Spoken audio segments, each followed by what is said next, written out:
For the technology process, we occurred a lot of problems with the Macs in our classrooms when it came to editing or adding soundtracks and things. On a lot of occasions, came quite frequent that they were quite slow and laggy, and it affected our work, so we couldn't do it or couldn't play back properly.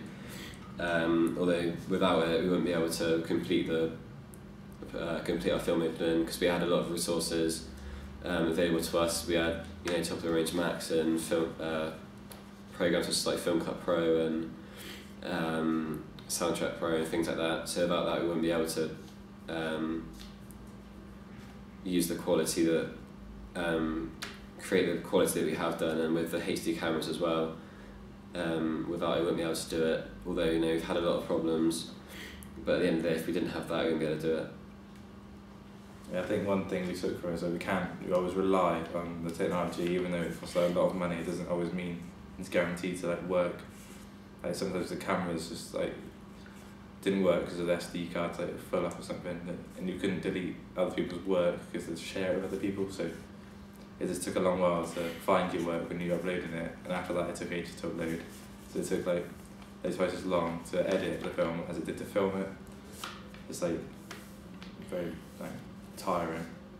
And also when you upload it to Facebook, to YouTube, it's sometimes the quality's lost and it just becomes a bit strange. And you just notice things that don't really match up, and you just realise it was just when you uploaded it, it's just changed. As well, if it's taken a while to upload, then you do come to uploading it as a Final Cut Pro or something, and because you've been so stressed, you don't feel like you want to do it anymore. Whereas if you're really in the mood for it and it's lagging and you can't get onto it at all, you feel a bit deflated or let down because you can't get the work done. Whereas if it's working, you're not in the mood, or if it's lagging, then it works, and you got so frustrated at it lagging and not being able to work that you can't do it. So you're not in the mood. You can't create this the good quality work that you wanted to at the start. You just end up doing it next lesson, but then it's the same problem, so you just end up not doing it at all. So in the end, you're just getting marks less for it.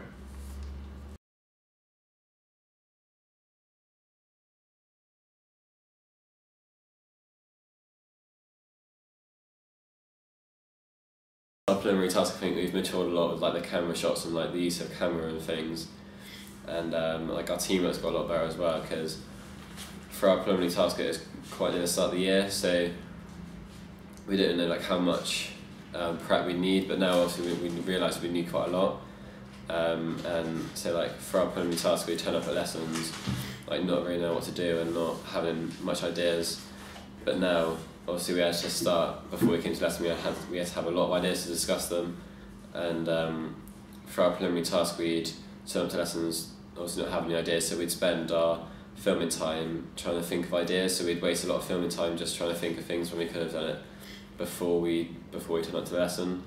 Whereas now we obviously had a lot of time out of lessons, so we thought up a lot of ideas and discussed them and came up with the idea for this one. Yeah, when we're filming now, in this second film, we can just come up with ideas on the spot and just put them to use instead of having to think about them for hours and hours. They just develop as we go along. Different things we do, this would be better with that, and things we've done we can just develop them even further than we already have. Makes it a lot easier.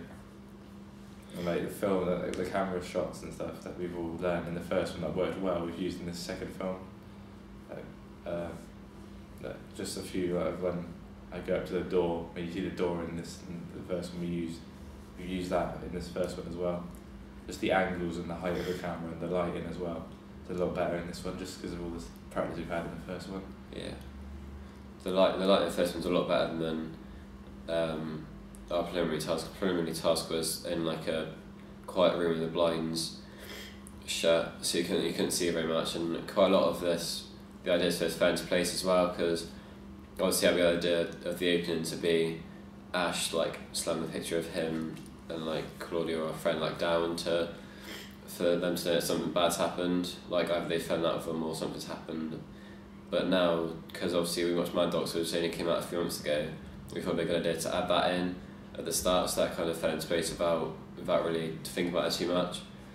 And the set and stuff as well has changed quite a lot, because we got stuff in in the house, and like try and wake up and then like slam these things down in like a kind of rundown house to give the idea that it's like kind of rough and the person has got a lot going for them. But in Ash house that's completely different. Like it's all really nicely set out and neat and things like that. So it'd be a lot harder to set a scene in that way.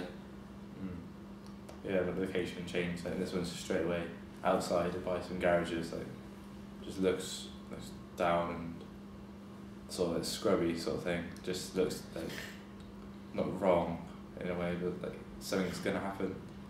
You can just see like when you think of areas like that, you think of people that do this sort of thing.